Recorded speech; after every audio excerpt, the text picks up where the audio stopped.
पापा सैलरी मिल गई मुझे, पूरे 7,000 रुपए। तो बेटा मुझे 10,000 रुपये। अब सबसे पहले एक काम करेंगे, किराने वाले के पैसे दे देंगे और बिजली का बिल दे देंगे और बेटा मकान का किराया भी दे देंगे। अच्छा हुआ ना पापा, सही टाइम पे सैलरी मिल गई, अब सारे काम हो जाएंगे। आप लोगों को सैलरी मिल गई? जी साहब, मिल गई सैलरी। अच्छा, आप मुझे बताओगे कि आपको कितनी कितनी सैलरी मिली है? साहब मुझे 7,000 मिली और पापा को 10,000। इतना कम? आप लोगों की सैलरी इतनी ही है? हाँ साहब जी, हमारी सैलरी इतनी है, मेरी 10 है, इसकी 7 है। अच्छा, बेटा मुझे देखकर इग्नोर मत करना। आज जो भी इस वीडियो को लाइक करके चैनल को सब्सक्राइब करेगा उसे 2 घंटे में खुशखबरी मिलेगी। यकीन ना हो तो करके देख ले और जाते जाते कमेंट में हर हर महादेव जरूर लिख दे। कहीं ऐसा तो नहीं है कि आप लोगों ने छुट्टी की हो और उसके पैसे कट गए हो? साहब जी हमने कोई छुट्टी नहीं की, हम रोज काम पे आते हैं। आप दोनों एक काम करना, अभी थोड़ी देर बाद मैं अपने कैबिन में बुलाऊंगा, तो आ जाना। अरे क्या हुआ साहब जी, हमसे कोई गलती होगी साहब? नहीं नहीं, कोई गलती नहीं हुई है, बस मुझे कुछ पता लगाना है। जब तक मैं ना बोलूं घर मत जाना। ठीक है साहब जी। सर बुलाया आपने मुझे? हाँ नितेश, मुझे ये बताओ कि सबकी सैलरी दे दी ना तुमने?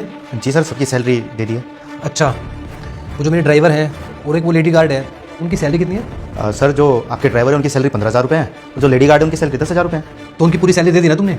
हाँ सर, सैलरी दे दी है मैंने। आप ये सब क्यों पूछ रहे हैं? एक बार इधर आना। जी साहब जी। आप लोगों की सैलरी कितनी है एक बार बताना जरा। साहब जी मेरी सैलरी 10,000 रुपये है।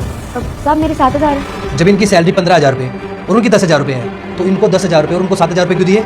इसका मतलब तुम सैलरी में से पैसे खा रहे हो। सर एक्चुअली बात क्या है ना, मैं बताता हूँ आपको। मुझे ना इन लोगों से कुछ पैसे लेने थे, इन्होंने एक बार मुझसे उधार लिए थे। मैं कर रहा हूँ ना सर से बात, आप लोग बाहर जाओ, मैं सर से बात करके आता हूँ। वो बाहर नहीं जाएंगे, जो भी बात होगी ना इनके सामने ही होगी, ताकि इनको पता चले कि इनके साथ कितना गलत हो रहा है। साहब जी झूठ बोल रहे हैं ये, इन्होंने मुझे बताया था तुम्हारी सैलरी 10,000 रुपये है और ये हर महीने मुझे 10,000 रुपये ही देते हैं। अरे सर ये लोग ना झूठ बोल रहे हैं, लालच इन्हें पैसों का। जो इन्हें सैलरी मिल रही है उसमें इनका पेट नहीं भर रहा, और चाहिए इनको, बस और क्या। अच्छा, ये लोग झूठ बोल रहे हैं। एक बार इनकी सैलरी की ट्रांजेक्शन दिखाना मुझे। सर वो एक्चुअली ट्रांजेक्शन का तो नहीं है कुछ भी, वो कैश पेमेंट की थी ना इसलिए। कैश में दी है? जब सबकी सैलरी ऑनलाइन पे होती है तो इनको कैश में क्यों? कैश में तो दोगे ही ना, तभी तो इनके साथ धोखाधड़ी कर पाओगे। मैंने देखा यहाँ पे जितने भी स्वीपर्स हैं, गार्ड हैं, ड्राइवर हैं, उनको सैलरी तुम कैश में देते हो। सर इन्होंने अकाउंट नंबर ही नहीं दिया, तो मैं क्या करता? मैंने तो इनको बोला था कि अकाउंट में कर देता हूँ सैलरी। नहीं सर, हमने अकाउंट नंबर दे रखा है, ये कहते हैं अकाउंट में दिक्कत हो जाती है इसलिए कैश में ले लिया करो। सर मैं अरे बस करो, 80,000 रुपये सैलरी है तुम्हारी, इन लोगों से 8-10 गुना ज्यादा, तुम फिर भी धोखाधड़ी कर रहे हो इनके साथ। अरे पूरा महीना मेहनत करते हैं वो, जब जाके थोड़े से पैसे उनके हाथ में आते हैं, उन पैसों से बड़ी मुश्किल से अपना घर चला पाते हैं, और उनमें से भी तुम्हारे जैसे लोग ना इनके हक के पैसे खा जाते हैं।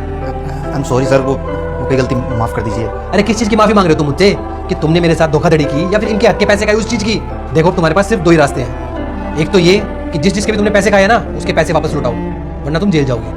नहीं सर, जेल क्यों? मैं इनका 1-1 रुपया लौटा दूंगा।